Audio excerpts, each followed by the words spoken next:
할렐루야. 네, 수요 오전 예배 나오신 우리 모든 성도님들 가운데 주님의 은혜와 평강이 넘치기를 주님의 이름으로 축복합니다. 혹시 우리 성도님들에게 가장 중요한 기념일은 언제이십니까? 예, 한번 속으로 답을 해보시기 바랍니다. 아마 각자마다 그 중요한 기념일의 기준도 다를 것인데요, 아마 그 중에서도 대표적으로 꼽아보라면 결혼 기념일을 뽑아볼 수 있을 것 같습니다. 혹시 성도님들의 결혼 기념일은 언제십니까?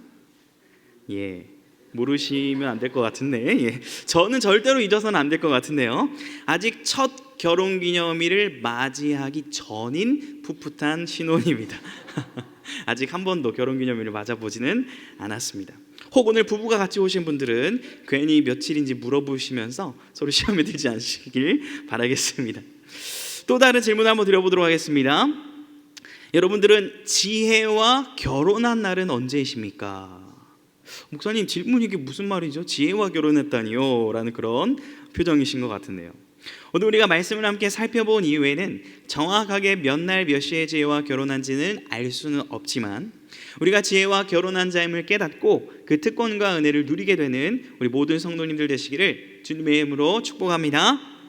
오늘 설교 제목을 보고 이름이 지혜인 분들은 흠칫하셨을 수도 있고요, 또 목사님의 아내 이름이 혹시 지혜인가 이런 오해를 할 수도 있는데요, 제 아내 이름은 지혜가 아닙니다. 정희입니다. 예, 제가 제 카톡장에 이제 지혜라는 이름을 이렇게 쳐보니까 제 카톡방 안에만 지혜라는 이름을 가진 자매들이 한 4-5명 정도 검색이 되는 것을 발견했습니다.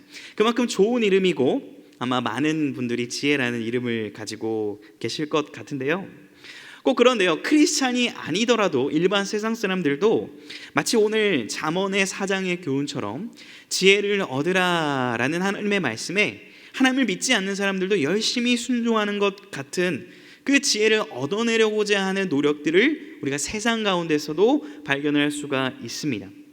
지금처럼 더운 여름철에 우리가 에어컨 시원한 바람이나 시원한 음료를 찾듯이 많은 사람들은 이 세상의 모든 어려운 문제들을 시원하게 해결할 수 있는 지식과 지혜를 찾기 위해 혈안이 되어 있는 것 같습니다.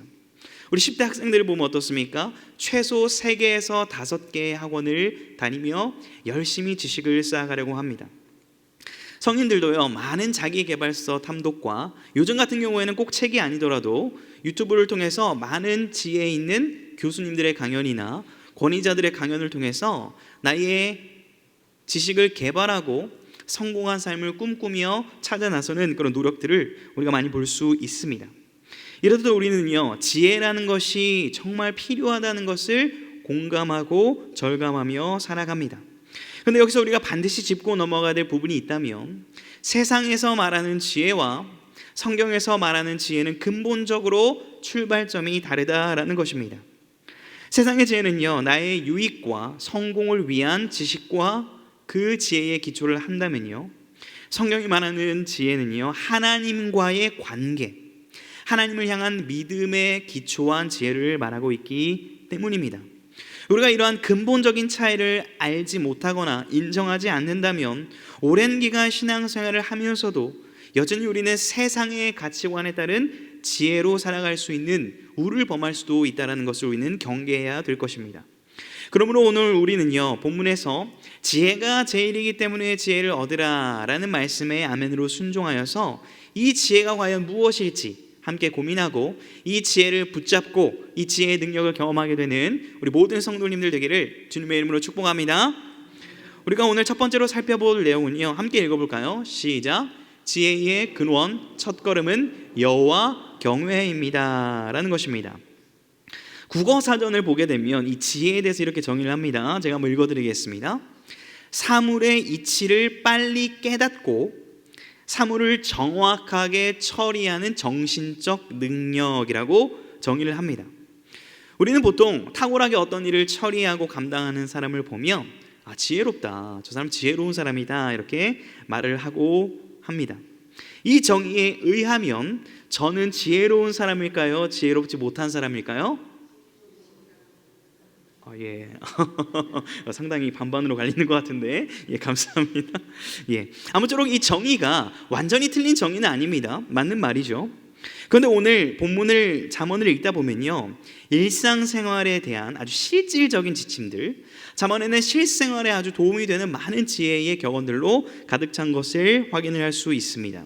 어떻게 하면 인간관계를 잘할 수 있는지, 바른 가정관계, 부모와의 관계, 자녀와의 관계, 돈 문제, 언어생활 등 우리가 참으로 붙잡아야 될 많은 실생활의 영역들을 제공하는 매우 실효성 있는 지침이라고 할 수 있는데요, 저 같은 경우도 20살 이전의 청소년 시절에 매우 내성적인 성향을 가지고 있었습니다. 그래서 자존감이 굉장히 낮았던 그런 시기가 있었습니다. 키가 아주 아담하고 피부가 좋지 못했고 이랬기 때문에 굉장히 움츠려들었던 저의 10대 시절이 있습니다. 심지어는요, 고등학교 시절에 중고등부 회장으로서 수련회를 갔다 와서 담임 목사님께서 오후 예배 시간에 간증을 한번 해보아라 이렇게 이제 권면을 하셔서 제가 딱 이렇게 앞에 섰습니다. 그리고 이제 회중에서는 저희 부모님도 딱 앉아 계셨는데 정말 거짓말 보태지 아니하고 3분 동안 아무 말도 하지 못하고, 이제 갑자기 시키셔서 원고를 못 썼거든요. 아무 말도 하지 못하고 죄송합니다 하고 들어갈 때 하필 눈이 저희 부모님과 마주친 겁니다. 그 부모님의 그 절망하던 표정을 제가 잊을 수 없었던 고2의 시절이 있었습니다. 정말 죄송하고 민망했던 그런 숨기고 싶은 그런 상처와 같은 시간이었는데요, 그 이후에 한 교역자의 조언을 받아서 성경책을 좀 소리내서 크게 읽어봐라, 특별히 잠언을 좀 읽어보면 너가 내년에 멋지게 발표를 할 수 있지 않겠느냐, 이런 제안을 해주셔서 제가 그때부터 매일매일 잠언을 읽고 쓰고 소리내어서 또박또박 읽는 연습을 했습니다. 그리고 1년 뒤 고3 다시 한번 고등부 수련회 다녀와서 아주 은혜롭고 멋있게 간증을 발표했던 그런 기억이 있습니다. 놀랍게도 마치 잠언 성경의 말씀을 읽어서 그렇게 된 것 같은 그런 느낌을 받았었는데요, 모두가 이렇게 똑같이 이렇게 하면 이렇게 된다라고 공식처럼 이 지혜에 대해서, 잠언의 활용법에 대해서 말씀드릴 수는 없을 것입니다.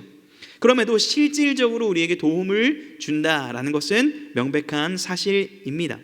그런데요, 만약에 잠언에서 나오는 지혜를요 여기까지만 이해한다면 우리는 지혜에 대한 개념을 30점 정도만 이해했다라고 할 수 있을 것 같습니다.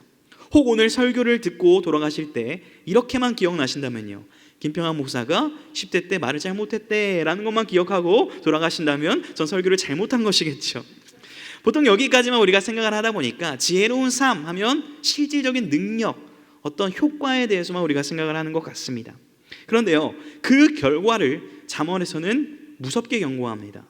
지혜로운 방법만을 추구하며 살아가는 자가 결국 수단과 방법을 가리지 않고 악한 모습으로 변질되는 그 모습을 경고하고 있는데요, 그러다면 성경은 진짜 지혜는 무엇인가? 라는 이 질문에 어떻게 답변을 하고 있을까요? 우리 앞에 화면을 보시면서 잠언 9장 10절 말씀을 함께 읽어보겠습니다. 시작.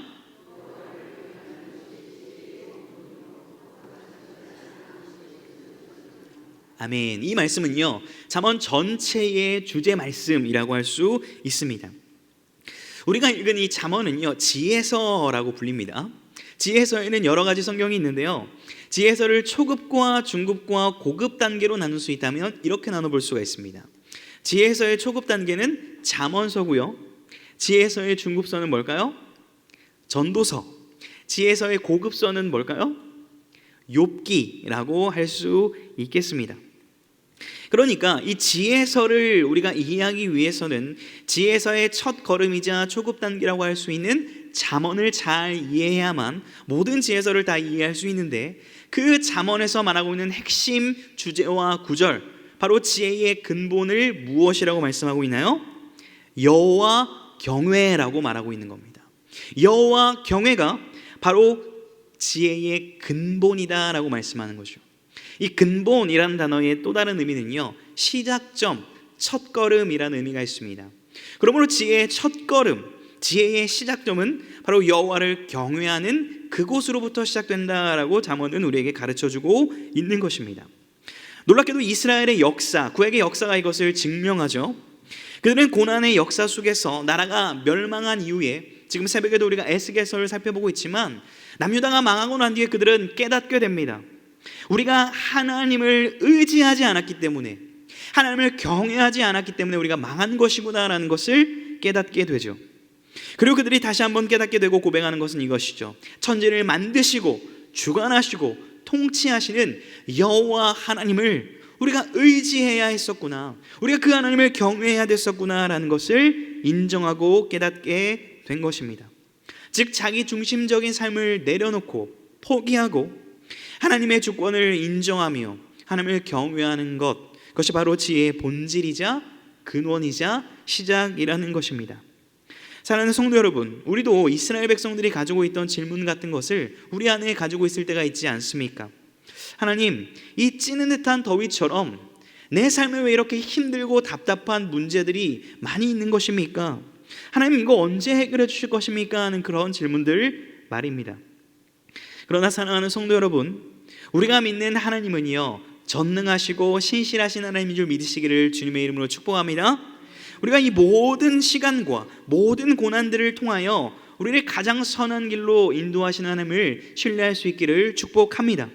그렇다면 우리가 이 지혜로운 삶이라는 것은 고난 가운데서 그것들을 어떻게 하면 해결할까, 어떻게 하면 이 위기를 극복할까에 대한 방법을 고민하는 삶이라기보다는 그 고난 속에서도 하나님을 신뢰하고 하나님을 경외하는 것이 진정 지혜로운 삶임을 기억하시기를 주님의 이름으로 축복합니다. 고신신학대학원 조직신학을 가르치셨던 박영돈 교수님이 이런 말을 한 적이 있습니다. 좀 생각을 해야 되는 말이니까 한번 들어보시면 좋을 것 같습니다. 두려움을 이겨낼 유일한 방법은 두려워하는 것이다 라는 말을 한 적이 있습니다. 어떤 의미일까요? 세상이 주는 두려움을 이겨낼 수 있는 유일한 방법은 하나님을 두려워하는 것, 하나님을 경외하는 것이다 라는 것을 말씀한 거죠. 이것이 잠언이 우리를 초청하는 지혜의 첫 시작, 첫 걸음인 것입니다. 자, 그렇다면 이 지혜를 우리가 이제 알게 되었는데 이 지혜를 가지고 살아가면 될까요? 이 지혜를 얻으라고 했으니 지혜를 주십시오 라고 단순히 기도하여 이 지혜를 우리가 누릴 수 있게 되는 것일까요? 우리가 두 번째로 생각해 볼 포인트가 있습니다. 우리 함께 앞에 읽어보도록 하겠습니다. 시작. 지혜는 얻어내는 것이 아닌 주어지는 것입니다. 이 지혜를 얻고 누리는 문제는요, 생각보다 간단하지는 않습니다. 왜냐하면 우리는요, 지혜를 결코 스스로 얻어내고 이것을 획득할 수 있는 능력이 없기 때문입니다. 우리의 본성은요, 하나님을 경외하기도 하나님을 기뻐하기도 싫어하는 그런 죄성을 가지고 있습니다. 조금이라도 틈이 나면요, 내가 그 하나님의 위치에 서서 하나님이 하시는 역할을 내가 감당하기를 원하는 유혹 가운데 살아가는 그런 존재들입니다. 세상의 지혜를 의지하기 일수인 자들인 것이라는 거죠. 우리는 이것을 신학적인 용어로 전적 타락 혹은 전적 부패했다라고 얘기하곤 합니다. 전적으로 타락하고 부패하여 하나님을 경외하는 것조차 스스로 할 수 없는 자들임을 우리는 인정해야 된다라는 것입니다. 로마서 3장과 11장에 우리가 두 구절 말씀을 함께 읽어보기를 원합니다. 시작. 모든 사람이 죄를 범하였음에 하나님의 영광에 이르지 못하더니 깊도다 하나님의 지혜와 그의 길은 찾지 못할 것이로다. 아멘. 말씀에서 분명하게요, 우리는 스스로 그의 길을 찾지 못한다라고 말씀을 합니다. 스스로 지혜를 얻을 수 없다라는 것이죠. 우리는 죄 때문에 지혜의 근본과 근원 되신 하나님께 결코 스스로 나아갈 수조차 없는 존재들이라는 것입니다. 그렇다면요, 이 지혜를 어떻게 우리가 얻고 누릴 수가 있을까요? 이것 또한 성경이 아주 명확하게 우리에게 말씀을 해주고 계시는데요, 제가 야고보서 1장 말씀을 읽어드리도록 하겠습니다. 너희 중에 누구든지 지혜가 부족하거든 모든 사람에게 후히 주시고 꾸짖지 아니하시는 하나님께 구하라. 그리하면 주시리라. 아멘. 사랑하는 성도 여러분, 이 지혜는요, 우리의 노력이 아니라 하나님의 은혜로 주어진다는 사실을 믿을 수 있기를 주님의 이름으로 축복합니다. 이는 우리는요, 겸손히 말씀하신 하나님의 그 약속을 의지하여 구하기만 하면 되는 것입니다. 후히 주시는 하나님, 약속을 반드시 지키시는 하나님께 간절한 마음으로 겸손히 그의 지혜와 능력을 구하는 것이죠. 이것이 바로 하나님을 경외하는 사람의 믿음의 모습이고 행동인 것입니다. 저 또한 이 말씀을 너무나 100% 절감하고 있는데요, 저는 물론 아직 젊은 목회자이긴 하지만 어느덧 목사 안수를 받은 지 4년 차를 보내고 있습니다. 그래서 저는요, 전도사 시절에 전도사에서 강도사가 되고 강도사에서 목사 안수를 받으면 어떤 특별한 능력이 생기는 줄 알았습니다. 그래서 목사 안수를 딱 받으면 갑자기 능력이 임해서 이제 말씀만 전해도 어떤 은혜가 임하고 뭐 이렇게 되지 않을까 하는 그런 기대를 했던 적도 있습니다. 그런데요, 한 해 한 해 연차가 쌓여가면서 이 목회적인 경험들, 사역의 경험들, 또 성도님들과의 이 교제와 신방을 통하여서 풍성한 지혜와 지식을 얻기는 했습니다. 이것이 목회 사역에 큰 도움이 되기는 하지만 궁극적으로 제 내면 가운데 있는 고민과 그런 기도 제목은 무엇이냐면, 하나님, 시간이 흐르면 흐를수록 저에게 진정한 지혜가 없음을 깨닫게 됩니다. 하나님, 날마다 하나님께서 지혜와 능력을 주시지 않으면 이 목회 사역을 감당하기가 너무나 어렵습니다 라는 그러한 기도가 나오는 것을 발견하게 되었습니다. 그러므로 매일 새벽마다 또 기도의 시간마다 하나님의 지혜를 구하며 후회해 주시는 하나님의 지혜와 능력으로만 이 사역을 감당할 수 있구나라는 것을 매일매일 절감하고 있는 과정 속에 있습니다.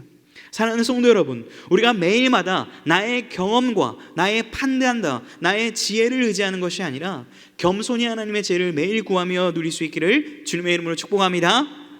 오늘 우리는요, 이 지혜에 대해서 배우면서 한 단계 더 나아갈 필요가 있겠습니다. 우리 세 번째 포인트를 함께 읽어보도록 하겠습니다. 시작. 지혜의 실체이신 그리스도 안에서 지혜의 무궁함을 경험하라 라는 것입니다. 오늘 잠언 4장에서 말씀에서 보게 되면 재미있는 표현들이 좀 있습니다.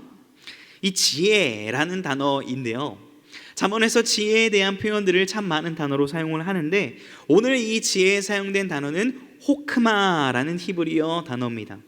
그런데요, 이 호크마라는 단어가 여성형 명사로 되어 있습니다. 그러니까 이 지혜를 그녀라고도 부를 수 있는 거죠. 마치 이 지혜라는 개념을 어떤 한 여자, 여인, 인격체를 부르듯이 지혜는 그녀이다, 그녀는 지혜이다 라는 이런 표현들을 쓰고 있는 것입니다. 조금은 어렵게 느껴질 수도 있는데요, 이 고대 문헌인 잠언에서 사용된 이러한 표현들은 여전히 2025년 현대 문학 가운데서 또 쓰이는 것을 우리가 알 수 있는데요, 혹시 여러분이 이 임재범 씨가 부른 고해라는 노래 아시나요? 고해? 너무 걸어가셔서 아마 모르시는 것 같습니다. 설명을 드릴게요. 그 여자들이, 남자들이 노래방에서 부르면 가장 싫어하는 노래 1, 2, 3순위가 있는데 그 중에 1위가 고해입니다. 왜 그러냐면 그 임재범 씨의 허스키한 목소리 있잖아요. 이 목소리를 억지로 따라하는 거예요. 그래서 어지엄니고 뭐 이렇게 노래를 부르니까 아마 여자분들이 좀 싫어하는 것 같습니다. 그런데요, 이 고해라는 노래에 대한 인터뷰를 임재범 씨가 나는 가수다라는 프로그램에서 한 적이 있는데 여기에서 그녀 하나만 내게 주소서, 그녀를 주세요라는 간절한 노래 부분이 있거든요. 근데 그 그녀가 신앙의 내용이라는 거예요. 신에게 그녀 하나만 내게 주소서, 이 하나님을 믿을 수 있는 믿음을 내게 달라라는 그런 간청이고 외침이었다라는 그런 인터뷰를 본 적이 있습니다. 오늘 본문 잠언에서도 이 지혜를 그녀라고 표현을 하며 실제 어떤 인격체를 대하는 것 같은 느낌을 지울 수가 없는데요, 과연 그럼 잠언 4장 오늘 본문에서 말하는 이 지혜의 근원, 이 지혜의 정체는 과연 무엇일까요? 우리가 이것을 의식한 채 오늘 본문 4장 6절과 8절을 한번 다시 읽어보기를 원합니다. 한번 읽어보겠습니다. 시작.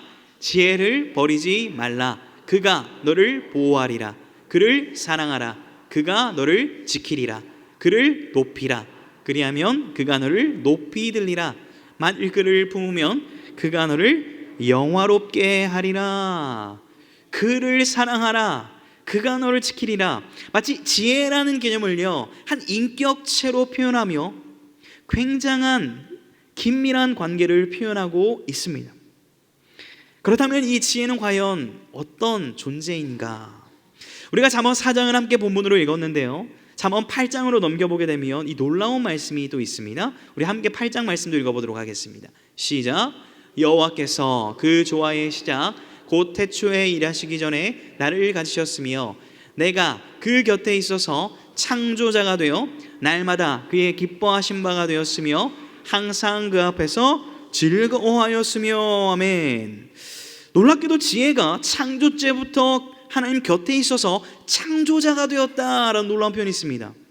이 지혜가 창조자다, 지혜는 창조의 근원부터 있었다, 아주 놀라운 시선의 확장을 우리에게 요청하고 있습니다. 구약에 이렇게 신비롭게 약간은 감춰져 있는 것과 같은 이 지혜의 본체, 이 지혜의 실체에 대해서 신약 성경에서는 아주 명확하게 우리에게 이렇게 알려주는데요, 우리 고린도전서 말씀도 함께 읽어보겠습니다. 시작. 오직 부르심을 받은 자들에게는 유대인이나 헬라인이나 그리스도는 하나님의 능력이요 하나님의 지혜니라. 너희는 하나님으로부터 나서 그리스도 예수 안에 있고 예수는 하나님으로부터 나와서 우리에게 지혜와 의로움과 거룩함과 구원함이 되셨으니 아멘. 할렐루야. 오늘 말씀해 보니까 우리 주 예수 그리스도께서 우리에게 무엇이 되신다고 말씀하십니까? 지혜가 되셨으니. 놀랍게도 예수 그리스도가 하나님의 지혜 그 본체 그 자체가 되신다는 거예요.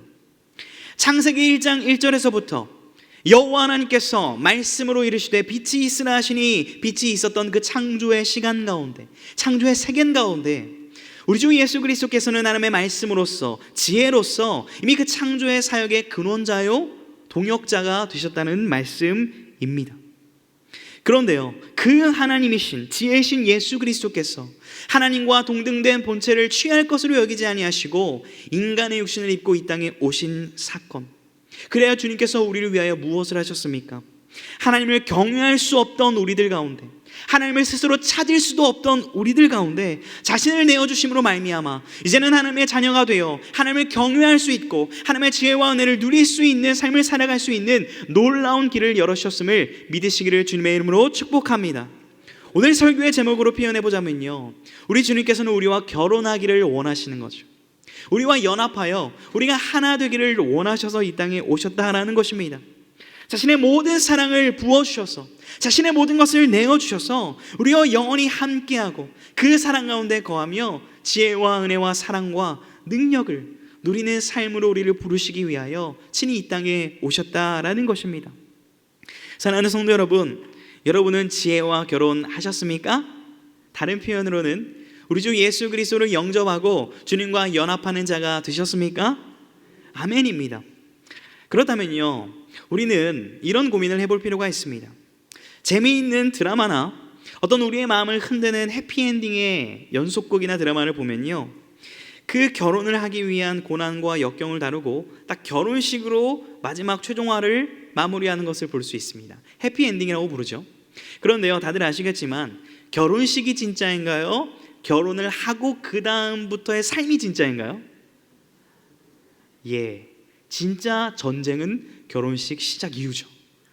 삶의 터전에서 치열한 그 결혼의 삶이 펼쳐지게 됩니다. 아마 이곳에 계신 성도님들은 몇십 년 동안 그 결혼 이후의 삶을 사셨기 때문에 그 실질적인 삶이 얼마나 치열하고 또 얼마나 행복한지 그 복합적인 감정을 공유하고 아실 것입니다. 마치 이처럼요, 예수 그리스도를 믿고 받아들여서 지혜와 결혼한 자가 된 우리들은, 이제 예수님과 연합한 우리들은 앞으로의 그 결혼한 이후의 삶이 지금 살아가고 있다라는 것이죠. 지혜로운 신부로서 살아가는 것이 어떤 것인가? 아내로서 살아가는 것이 어떤 것인가? 진정한 행복한 결혼 생활은 어떤 것이에 대한 그 고민과 답을 오늘 지혜서인 잠언이 우리에게 주고 있다라는 것입니다. 오늘 우리가 이 말씀을 듣고 지혜가 이런 것이구나, 지혜가 예수님이 그 실체셨구나라는 것을 깨닫는 것으로 안주하지 않기를 원합니다.